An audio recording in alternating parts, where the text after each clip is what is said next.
Do not suppose that I've come to bring peace on earth. I did not come to bring peace, but a sword.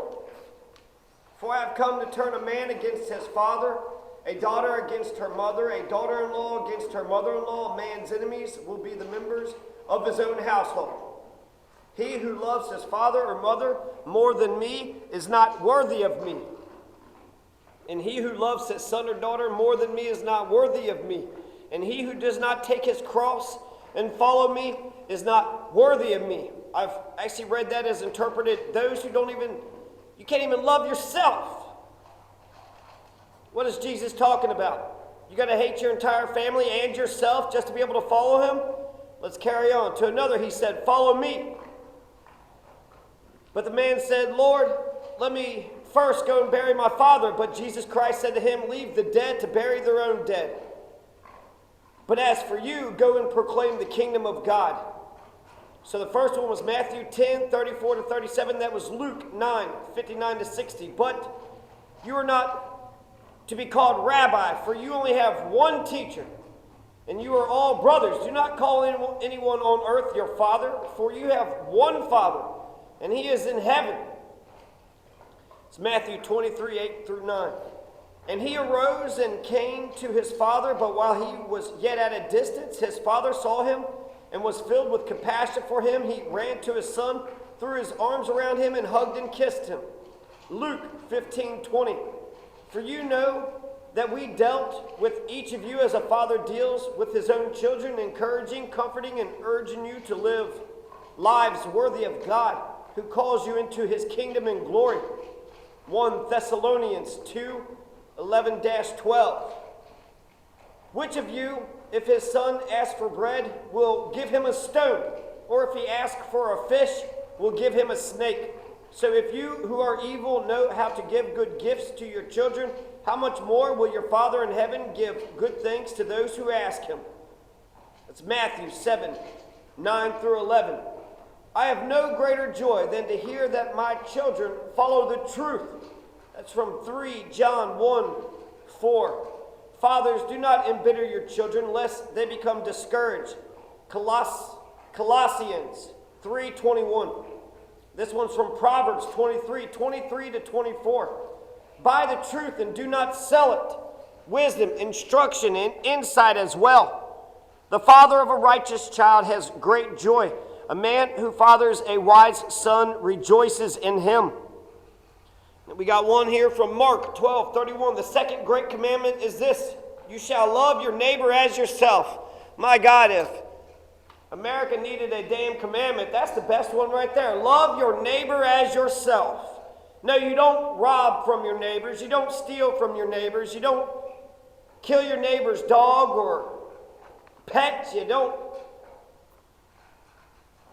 don't do drive-by shootings. You don't try to shoot your neighbor. You don't rape your neighbor.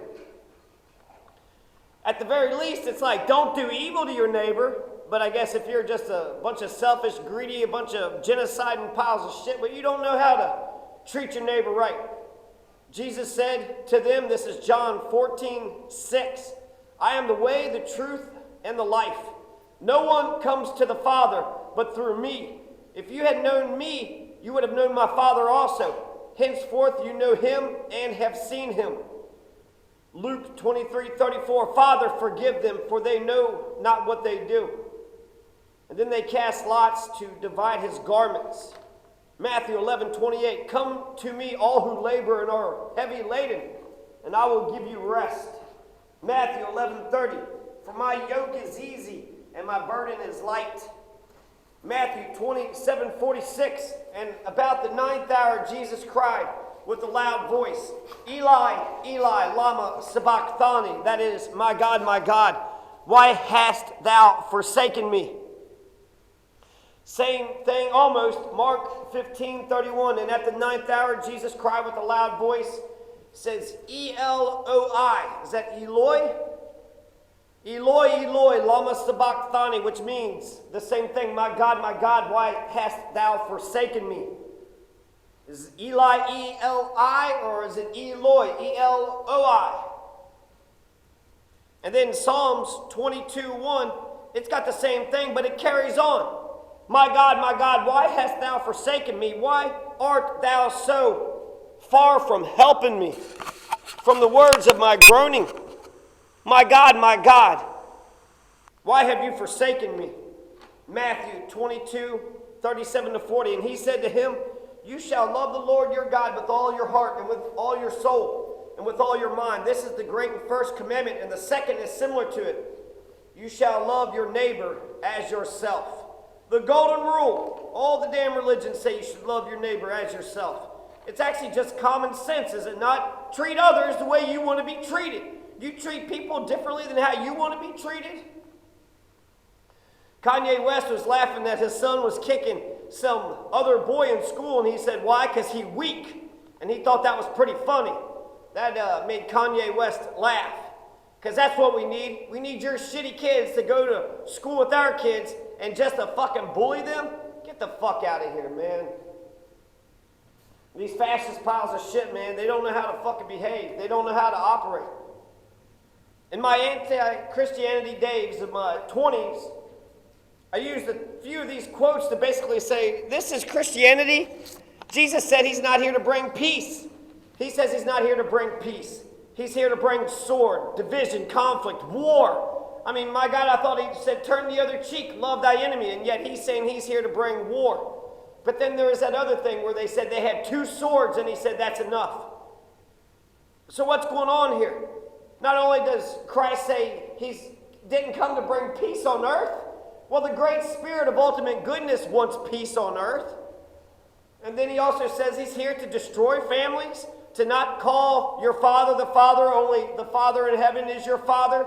And he wants to destroy families, destroy households. He wants people in households to be fighting each other. He also said, let the dead bury the dead. That's pretty cold-blooded right there. Now you need to follow me. He also says that when you put your hand to the plow, if you turn back to the house, then you're not worthy of following Christ. He also says, go through the little gate. What is Jesus talking about? I used to use those quotes as a way to say, you know what? This damn Jesus isn't a pacifist. He's not no Martin Luther King just saying he wants to go ahead and wants people to be nice and kind. But actually, after I pointed out these quotes, which were supposed to sink him, they were supposed to destroy the ideas of Christ, then I thought about it some more. And you know, the quotes aren't so bad. And so I'm like, well, crap. If that's the worst that could be said of Jesus, he said he didn't come to bring peace on earth, but a sword.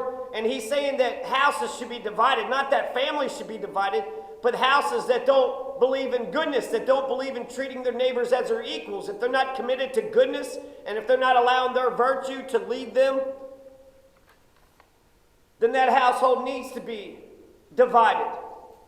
Why should the father and son get along if the son is love and the father is war? The son is peace and justice and love, and the father is hatred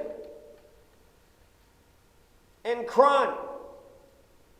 Why should that household get along? Unity for unity's sake? You know what's better than unity for unity's sake? Solidarity. That's what Fred Hampton said. Fred Hampton said he doesn't think we should fight racism with more racism, but that we should fight it with solidarity. He doesn't think that we should fight white capitalism with black capitalism, but with socialism. So I feel like if that's the worst that could be said of Jesus, then I started thinking some more. Maybe I'm wrong about this guy. They're not so bad. They're not so bad. If anything, they're not perfect quotes. They're not as perfect as the golden rule. If anything, it's like I never really even read Jesus. What is this Jesus actually about? To get his entire philosophy, you'd have to read the Sermon on the Mount. If the Sermon on the Mount doesn't kick your ass, Jesus is a revolutionary. He's a packet of revolutionary ideas. So other people